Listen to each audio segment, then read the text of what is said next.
Este video es para mis alumnos. Pues es que si les dejo que lean un libro, se van a poner a buscar un video en YouTube. Pues mejor hago el video yo. Y la fuente viene de aquí. Va a ser sobre los orígenes de la filosofía. Esta es la fuente principal, junto con otros textos que les voy a poner ahí al final. Así que miren, este mapa viene de una página que se llama Cronas. Está chilo. Chronas.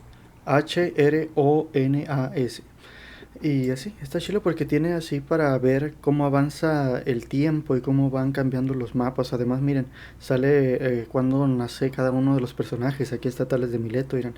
Ahorita estamos ubicados en el año 600 antes de la era común. O sea, que Tales de Mileto ahorita tiene 20 años, 22 años. Y así, entonces pueden ver aquí Babilonia, el antiguo Egipto, Lidia, etcétera, y aquí Esparta.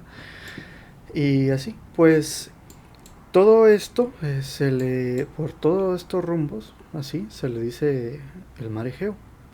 Entonces por aquí pasaba mucha gente cruzando desde el Neolítico y traían muchas ideas, información. O sea, toda la civilización comenzó hasta donde se sabe, en Sumeria, es un lugar de por aquí, y en Egipto, de por acá. Entonces, por estos rumbos comenzaron las primeras ciudades de la historia. Y la información, pues como ven, el viaje desde aquí hasta acá pasa por toda Palestina, por todo el creciente fértil, porque esto es casi puro desierto, entonces está difícil pasar por ahí. Normalmente a lo largo de la historia casi siempre ha sido así de que por estos rumbos aquí es donde se escondían los criminales o así porque era difícil de llegar hasta allá. Era muy difícil de conquistar estos territorios y mantenerlos. Entonces la información pasaba desde aquí por aquí así, todo esto así. Además también el Mediterráneo, la facilidad que tuvieron los europeos y por la que tuvieron un mayor desarrollo fue que estaba el mar Mediterráneo, entonces esto permite los viajes entre toda esta zona de manera muy rápida. En contraste, imagínense acá, es más difícil que tuviéramos tanto contacto porque ir a pie es más complicado. También pues esta zona estaba muy aislada, así que pues los europeos tuvieron la suerte esta de que el mar les permitía una mayor comunicación. O sea, los fenicios que andaban por acá llegaban hasta Cartago, acá fundaron una ciudad y así anduvieron por todas las partes de estas comerciando y transmitiendo ideas. Entonces por aquí salió Tales de Mileto en este lugar de acá. Mileto es una ciudad comercial por la que pasaba un montón de gente de diferentes partes. Entonces, al haber gente con ideas desde acá, a veces hasta desde la India, dicen que hubo algunos, como no me acuerdo si Pitágoras, que dicen que estudió con el Zaratustra y otros así, o sea, gente que venía desde por acá hasta por acá. Todas esas ideas pasaban y todas las ideas de la gente de por acá pasaba en algún momento por aquí también. Y eso le hizo que al escuchar el Tales de Mileto y otros tantas historias diferentes de diferentes culturas y religiones, pues se quedaron pensando así de entonces cuál es el origen del mundo y todo esto.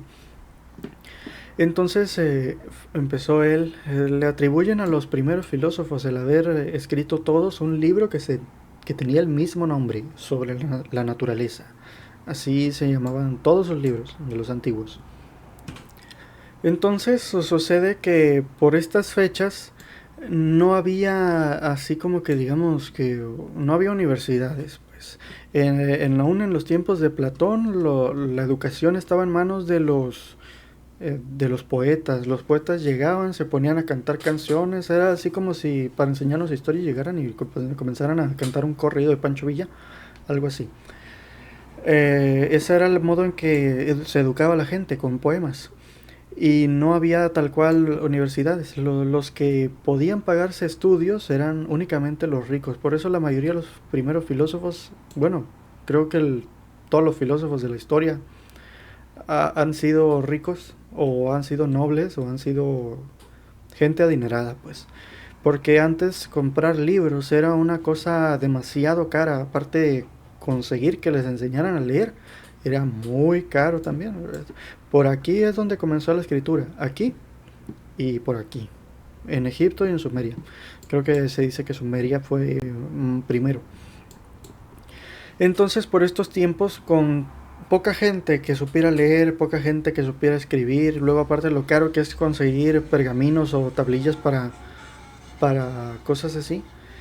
Entonces, los pocos libros que había, lo más parecido a bibliotecas, estaba en las casas de los más ricos, de los reyes, de los nobles, o en los templos. Creo varios de los filósofos antiguos, como Heráclito, me parece también Parménides, metieron sus libros, después de que lo escribieron, lo metieron a un templo, lo entregaron a un templo, y ahí la gente ocasionalmente sacaba el libro, lo leía y dijeron, está bueno, entonces se ponían a hacer copias a mano. Casi todos los libros de la historia, todos los libros antiguos, antes de la imprenta de Gutenberg, son libros colectivos, porque la gente antes no tenía un concepto así como de, derechos de autor, o sea, derechos intelectuales, no había eso. Lo que había era gente que copiaba el libro a mano. Y como copiaban el libro, normalmente para ellos mismos, pues se permitían poner sus propias ideas, cambiar algunas palabras, a veces también corregían lo que creían que había sido error del autor, etcétera, o error del copista, porque tener el libro original del autor era una cosa muy difícil también. Entonces todos los libros antiguos, incluyendo la Biblia también, son libros colectivos, escritos por muchas personas que siempre cambiaban las palabras de unas a otras, le añadían textos, se le quitaban y así. Así que no se puede tener tal cual una seguridad de que estamos entendiendo las ideas originales del autor, porque había muchas personas metiéndole mano al mismo libro. Y así, por aquel tiempo las musas, o sea, los museos, se llaman museos porque eran templos para las musas en los que se desarrollaban las artes y las ciencias. También en el budismo, por acá en la India, los templos budistas eran también centros de conocimiento, enseñaban gramática, matemáticas, un montón de cosas así de ciencias diferentes las enseñaban aquí. También en China, me imagino los los taoístas desarrollaron mucho, practicaron mucho la alquimia. Entonces, todos los templos de las diferentes religiones nunca han estado peleados con el conocimiento. Eso de que la religión, la filosofía y la ciencia están peleadas es cosa de la actualidad, pues, del conflicto entre los cristianos y, y los conocimientos científicos actuales, pues, que no los quieren reconocer. Pero así ha sido siempre, o sea, todos los templos antiguos no estaban peleados con el conocimiento. Además, la religión antigua no es igual a la religión de ahorita. En estos tiempos no existe todavía el monoteísmo. Entonces, los mitos de las diferentes religiones, hay muchas versiones del mismo mito y la gente no estaba peleado con eso. O sea, podían escuchar diferentes versiones del mismo mito y las aceptaban las dos por igual, o las tres, las cinco interpretaciones. Pueden checar un libro que se llama Biblioteca, de Apolodoro o Pseudo Apolodoro. Es un compendio de todos los mitos griegos de la época y en sus diferentes versiones. Y así, o sea, había un montón de diferentes interpretaciones y lo pueden checar también en los textos como en el Protágoras de Platón. Ahí Protágoras propone un mito sobre, me parece que era sobre el origen del conocimiento, no me acuerdo bien. Pero el detalle es que la gente al escuchar ese mito, que el Protágoras mismo se inventa, dicen, suena bien. O sea, todos tenían muy claro que un mito es una historia para expresar de manera alegórica, de manera más simple o de manera más fácil de recordar una idea. Entonces no todos se tomaban el interpretar los mitos como algo literal, sino a veces como una metáfora, como un modo de enseñar algo, pues. Así que no están peleadas estas cosas como la religión en la ciencia o la religión en la filosofía. Lo que están peleados son los cristianos con los conocimientos actuales porque no los quieren reconocer. Eso es lo más usual que hay ahorita. Pero como tal, la religión, la filosofía y la ciencia no están peleadas. Son los monoteístas los problemáticos. Pues en estos tiempos lo que entendemos como filosofía no es lo mismo que entendemos ahora. Antes, por ejemplo, en la Academia de Platón, fundó una academia y en la entrada decía, no entre aquí el que no sepa geometría. O sea, era necesario, posiblemente enseñaran también geometría en su academia. También el Tales de Mileto le atribuyen el teorema de Tales. Dicen, cuenta la leyenda que el Tales de Mileto se fue a Egipto, vio las pirámides y quiso calcular cuánto medían de altura. Entonces hizo una cosa así para ver esto de los triángulos. Pueden buscar ahí como el teorema de Tales, hay dos. Y eso, se supone que el Tales lo hizo para calcular cuánto medían las pirámides, la pirámide de Giza. Entonces, en los antiguos llamaban pues la palabra original, filosofía, significa amor a la sabiduría. Entonces, en ese tiempo se podía entender que filosofía sería cualquier intento por conocer más, o sea, podía incluir cualquier arte, cualquier disciplina, cualquier ciencia y así. Pero en los conceptos actuales ya se excluye de la palabra filosofía las ciencias y también las artes. La diferencia pues es que eh, ha habido un cambio en los conceptos de esto de filosofía, en parte por pura casualidad de que las escuelas de filosofía normalmente estaban unidas a las mismas universidades de matemáticas, mientras que las cosas así como medicina y biología se enseñaban más en campos así como universidades del clero o cosas así. Entonces, aquí está, miren. El asunto es que la filosofía, igual que todas las ciencias y todas las disciplinas, son hechos sociales. Hecho social, seguro debieron haberlo visto, al menos mencionado en el tema este del, de las ciencias sociales, ¿no? Del Durkheim.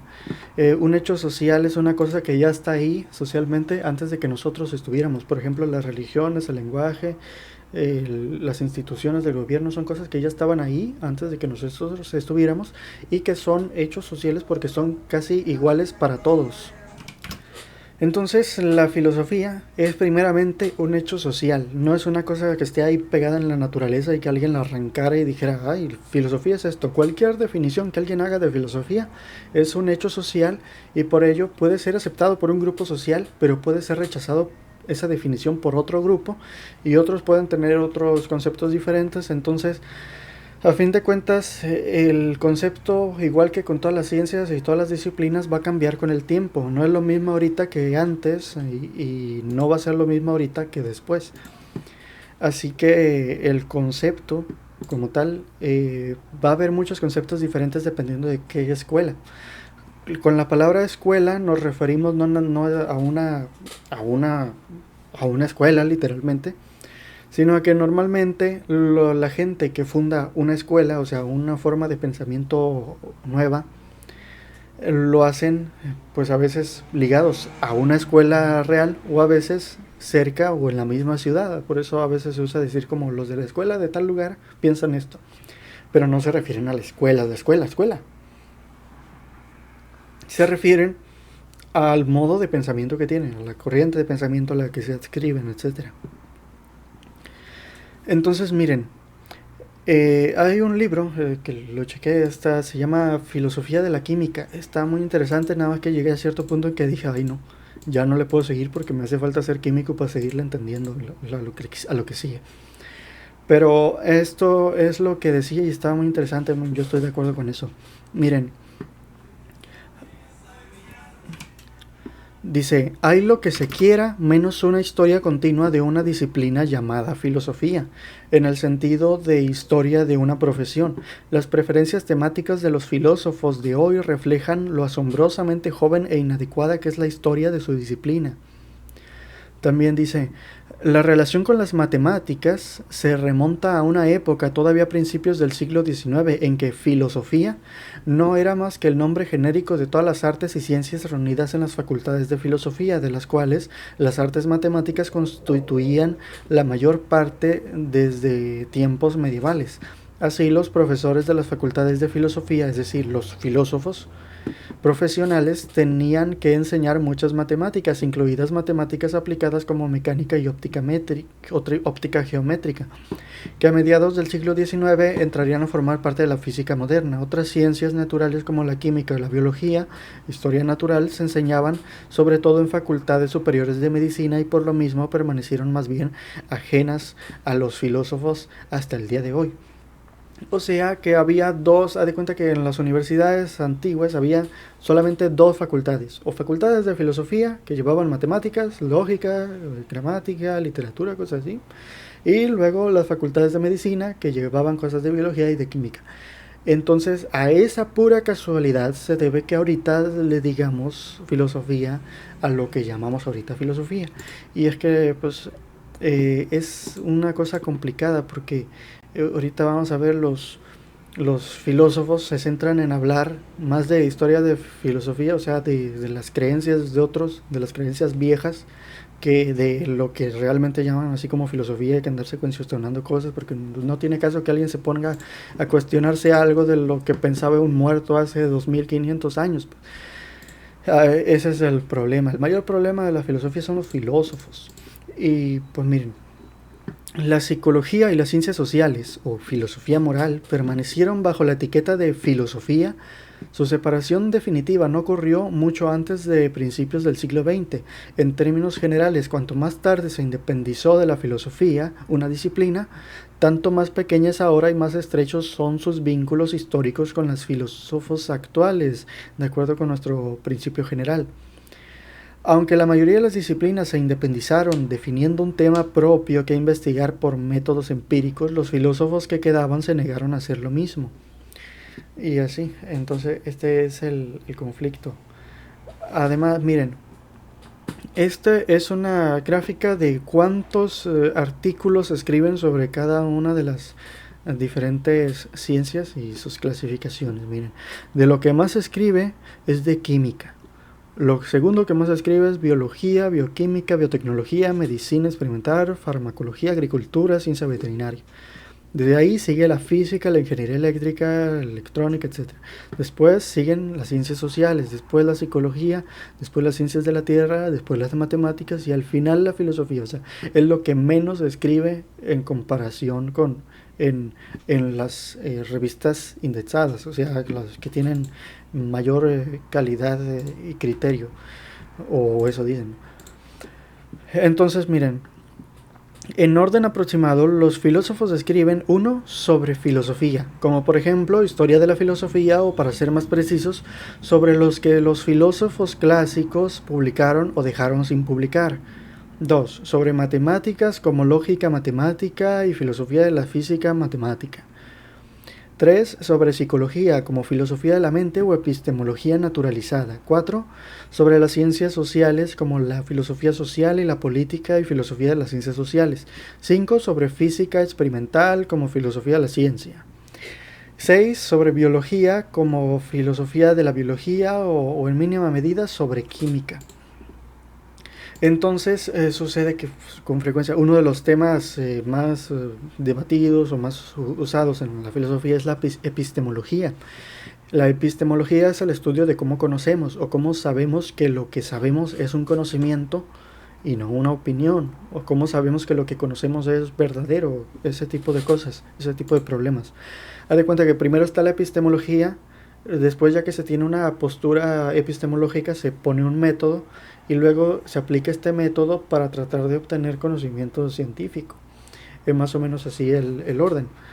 Entonces dicen los autores, así pues, ya que los filósofos escriben de todo menos de ciencia, o sea, es el tema con el que menos se meten, pues hay buenas razones para desconfiar cuando a ellos hablan de ciencia. Porque es que no, ¿cómo vamos a hacerle caso a alguien que habla de ciencia sin practicar ninguna ciencia?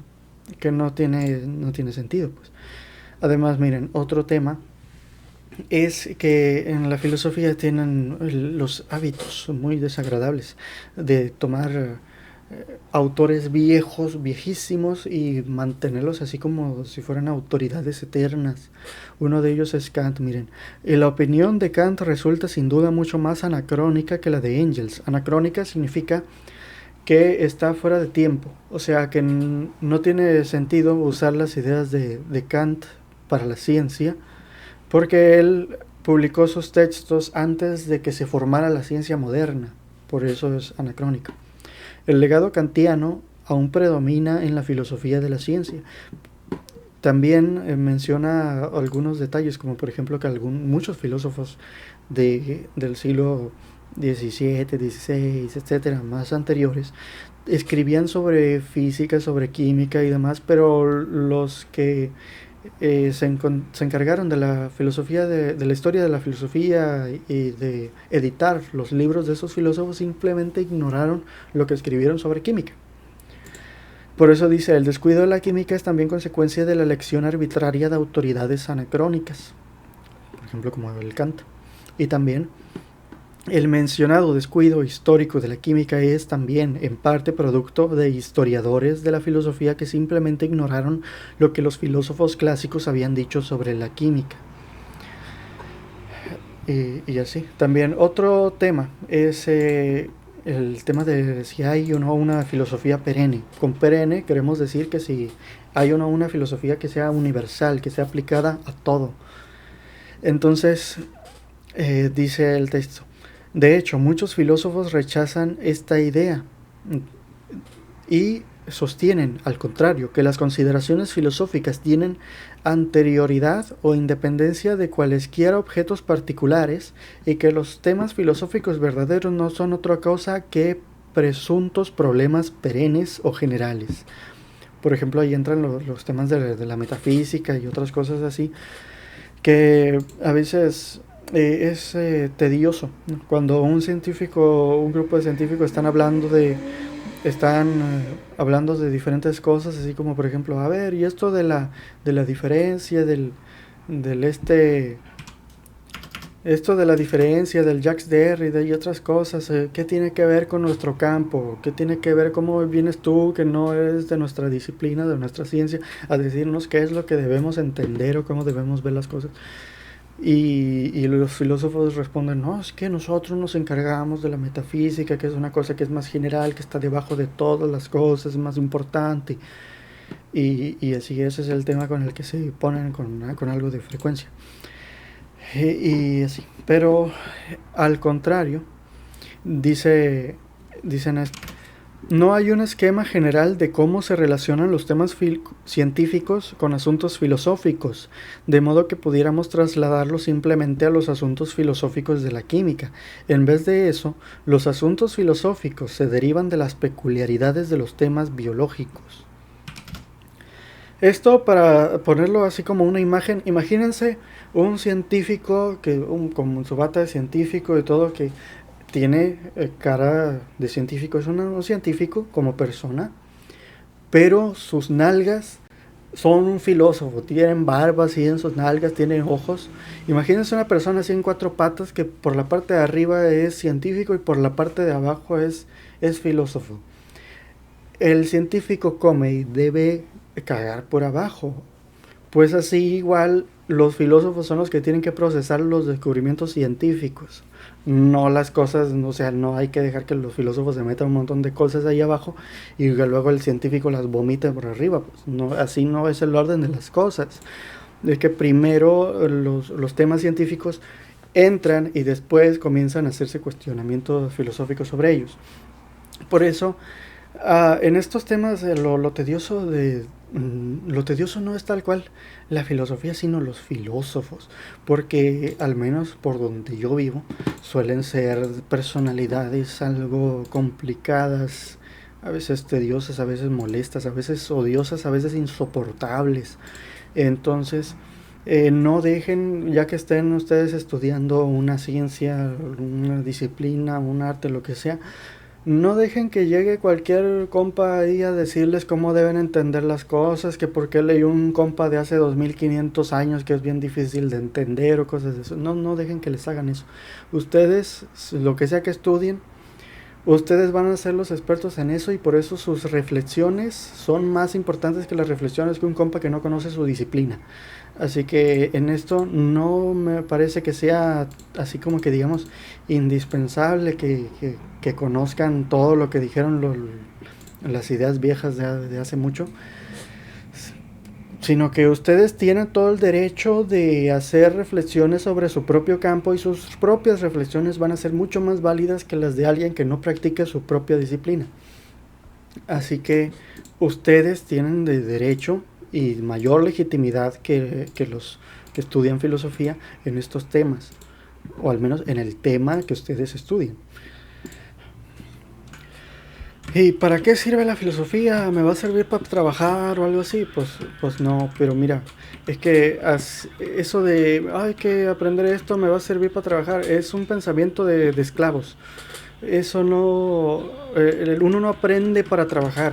Los únicos que saben, lo único que necesitan para trabajar son los esclavos. La gente que quiera estar en paz aprende por eso, porque mientras más sabe uno, más posibilidades tiene de estar en paz, de ser feliz, para decirlo fácil. Pero en estos contextos yo prefiero la palabra ataraxia, que significa imperturbabilidad, es el ideal de salud de los estoicos, de los epicúreos y otros así. Entonces el propósito de aprender estas cosas es para estar en paz, porque muchas de ellas sirven para la vida, no para ponerse a trabajar, ahí a darle dinero a nuestro jefe o cosas de esas. El propósito es ser feliz, estar en paz, entonces todo eso. Y luego de si la filosofía no sirve para nada o sirve para algo, ¿para qué sirve? Pues así la verdad es que yo creo que la filosofía continental esa no sirve para nada. O sea, o sirven para muy poquitas cosas. O sea, el Nietzsche, el Derrida, todos esos a mí se me hace que hacen más daño que beneficio. Pero si le preguntan a alguien que les guste eso, pues puede que sí les diga algo, sí sirve para esto, pero a mí se me hace que estorban más de lo que ayudan esos.